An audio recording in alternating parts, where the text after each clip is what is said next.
ಅಬ್ದುಲ್ ರಜಾಕ್, ಇನ್ನು ಎಷ್ಟು ಘಟನೆಗಳನ್ನು ರಾಜ್ಯ ಸಹಿಸ್ಕೋಬೇಕು? ನೋಡಿ ಅಜಿತ್ಜಿ, ತಾವು ನನ್ನ ಬಗ್ಗೆ ಹೇಳಿ, ನಮ್ಮ ತಂದೆ ತಾಯಿ ಬಗ್ಗೆ ಹೇಳಿ, ಹಜರತ್ ಟಿಪ್ಪು ಸುಲ್ತಾನ್ ಶಹೀದ್ರವರ ಬಗ್ಗೆ ಹೇಳಿ, ಹಜರತ್ ಔರಂಗಜೇಬ್ ರವರ ಬಗ್ಗೆ ಹೇಳಿ, ನಾವು ಸಹಿಸ್ಕೊಳ್ತೀವಿ, ಅಲ್ಲಿ ಅಷ್ಟು ಜಾಸ್ತಿ ತಲೆ ಕೆಡಿಸ್ಕೊಳ್ಳಲ್ಲ.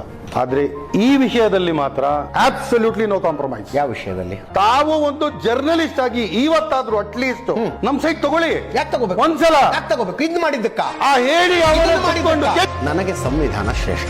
ನಮಗೂ ಕೇಳಿಸ್ಕೊಳ್ರಿ, ನನ್ನ ಧರ್ಮ ಗ್ರಂಥಕ್ಕೂ ಸಂವಿಧಾನಕ್ಕೂ ತಿಕ್ಕಾಟ ಬಂದ್ರೆ ನಿನ್ನ ಆಯ್ಕೆ ಯಾವುದು ಅಂತ ಯಾರು ನನ್ನನ್ನು ಪ್ರಶ್ನೆ ಮಾಡಿದ್ರೆ ಒಂದು ಸೆಕೆಂಡ್ ಕೂಡ ಯೋಚನೆ ಮಾಡದೆ ಹೇಳ್ತೀನಿ, ನನ್ನ ಆಯ್ಕೆ ಸಂವಿಧಾನ. ಸಂವಿಧಾನ ನನಗೆ ನನ್ನ ಧರ್ಮ ಗ್ರಂಥ, ಅದರ ಬಗ್ಗೆ ಎರಡನೇ ಮಾತಿಲ್ಲ.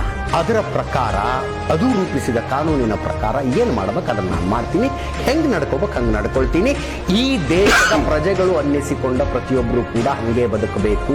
ಅಬ್ದುಲ್ ರಜಾಕ್ ಒಂದು ಮಾತನ್ನು ಹೇಳಿದ್ರು, ಪೈಗಂಬರ್ರಿಗೆ ಅವಮಾನ ಆದ್ರೆ ನಾವು ಸಹಿಸಿಕೊಳ್ಳೋದಿಲ್ಲ, ಇಸ್ಲಾಮಿಗೆ ಅವಮಾನ ಆದ್ರೆ ಸಹಿಸಿಕೊಳ್ಳೋದಿಲ್ಲ, ಅರಬಿಕ್ ಭಾಷೆಯ ಬಗ್ಗೆ ನಮಗೆ ಅಷ್ಟೊಂದು ಪ್ರೀತಿ ಇದೆ ಅಂತ. ಪೈಗಂಬರರನ್ನ ಯಾರಾದರೂ ಅವಮಾನಿಸಿದರೆ ಅವರನ್ನ ನಡು ರಸ್ತೆಯಲ್ಲಿ ಹೊಡೆದು ಕೊಲ್ಲುವ ಕಾನೂನುಗಳು ಕೆಲವು ದೇಶದಲ್ಲಿ ಇದಾವೆ. ಪೈಗಂಬರ ಮೇಲೆ ಅಷ್ಟು ಪ್ರೀತಿ ಅನ್ನೋದಿದ್ರೆ ದಯವಿಟ್ಟು ಅಲ್ಲೋಗಿ ಬದುಕ್ರಿ.